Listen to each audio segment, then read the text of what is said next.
Vasudevaya Om Namo Bhagavate Vasudevaya Om Namo Bhagavate Vasudevaya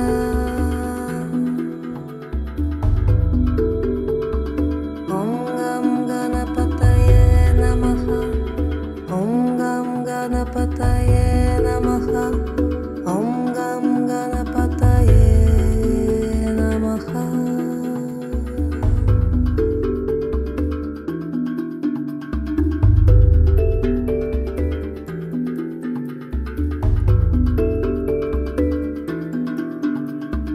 Cilvēks visu dzīvi vēlās augt, mainīt, piedzīvot, pieredzēt. Un katra cilvēka dzīvē ir mirkļi, kad viņš virzās, bet viņam nesanāk. It kā dara, bet nesanāk. It kā cenšas, bet atmet atpakaļ. Un cilvēks tādos brīžos bieži vien nesaprot, kāpēc tā notiek. Kāpēc notiek šādas it kā perspektīvas apgriezniski, atgriežoties atpakaļ. Cilvēks bieži vien to uztver kā neveiksmi, kā sarežģījumu, kā problēmu. Bet patiesībā visam pāri ir kāds spēks, kas vēro to visu un palīdz ieraudzīt patiesumu tajā, ko mēs daram. Un katrs atmetiens atpakaļ ir jauna iespēja iet uz priekšu. Un tad, kad jūs klausāties šo meditāciju un klausīsieties arī mantru, jums noteikti atnāks atbildes, kāpēc jūs tikāt atmesti atpakaļ šādā vai tādā situācijā, lai jau caur zināšanām paskatītos uz notikumu chronoloģiju un sakārtot un nesakārtotās lietas tur, kur jūs tikāt atgriezti. Transformējot to kvalitatīvā pieredzē, balstoties uz ļoti saudzīgas un mīlošas enerģijas vibrāciju, kas ir dievišķās mātes Durgas enerģija. Un Durga ir tā dievišķās mātes forma, kas atnes uzvaru pār šķēršļiem, pār sāpēm, pār ciešanām, sniedz līdzsvaru un iznīcina visa veida ļaunumu. Klausoties Durga mantru un skandējot Durgas vārdu, burtiskā nozīmē šī enerģija transformē, pārveido negatīvos spēkus, kas ietekmē cilvēku mūsdienās un arī iepriekš.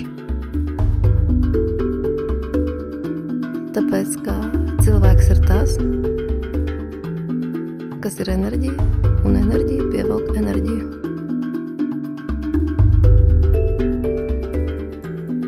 Durga, tā ir tāda mīlošas mātes enerģija, kas palīdz katram bērnam, kas ir katras mēs.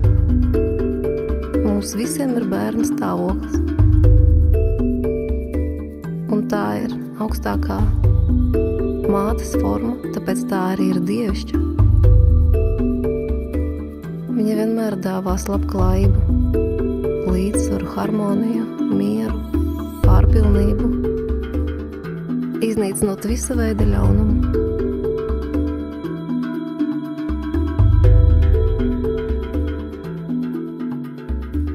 Viņi ir nepieejami, viņi ir ļoti sarežģīti, izprotami.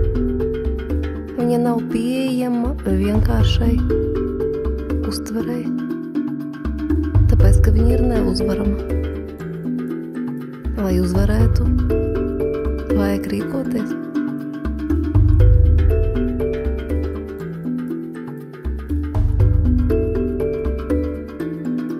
Durga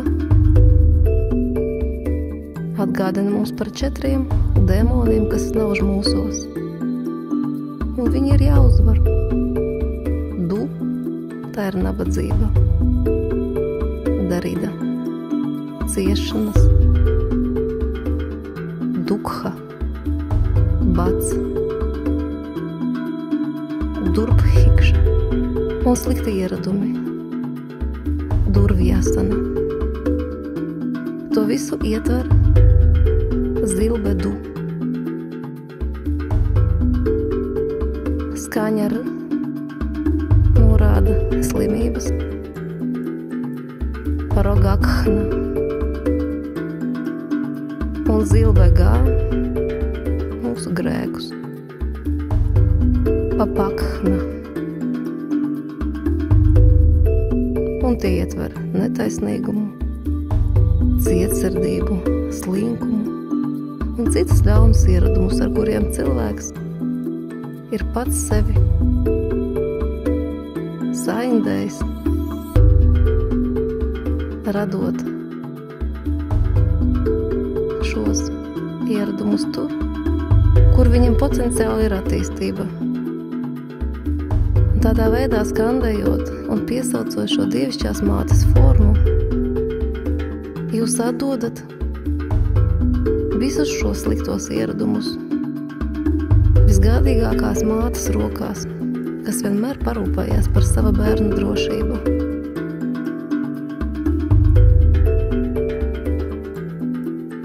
Tāpēc, aizverot acis, iegrimt savā dziļākajā būtībā, kur ir lietas, kuras jūs nevarat atrisināt paši, kur ir gan ļaunums, gan naids, gan nemīlestība, gan cietsirdība, gan dusmas. Tas viss ir katrā cilvēkā. Un dievišķā māte Durga palīdz aizsargāt katra cilvēka privāto telpu, lai primāri viņam ir iespēja un laiks sakārtot sevi.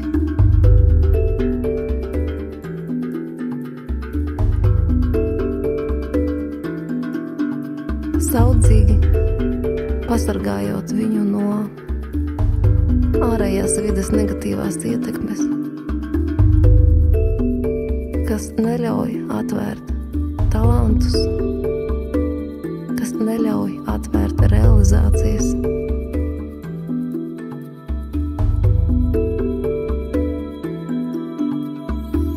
Tādējādi cilvēkam radot nedrošības sajūtu par savām spējām un iespējām.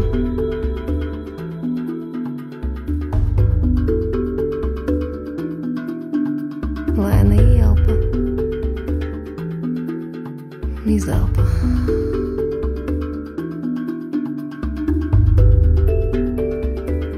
Ķermenis atslābst.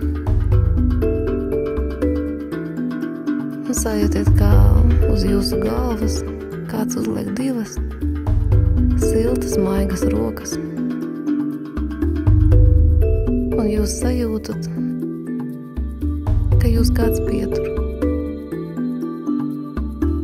Jums ir uz ko paļauties. Un sajūtiet, kā visa telpa, kurā jūs esat, ir drošība. Ka jūs atver un ietver vissiltākā enerģija pasaulē. Mātes enerģija. Tā ir ļoti dažāda. tā prot pieņemt un atdot.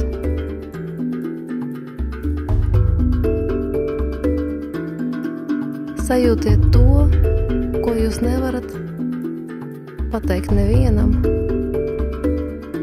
un kas jums ļoti sāp. Un atdodiet šobrīd Dievišķajai mātei Durgai šo savu sajūtu un uzrunājiet viņu no sirds dziļumiem. Runājiet mantru, skandējiet mantru no tās vietas, kur jums ir vislielākais siltums. Skandējiet no telpas, kur jums ir izveidojies ritms un kustība, kas norit visu dzīvi, no sirds uz sirdi.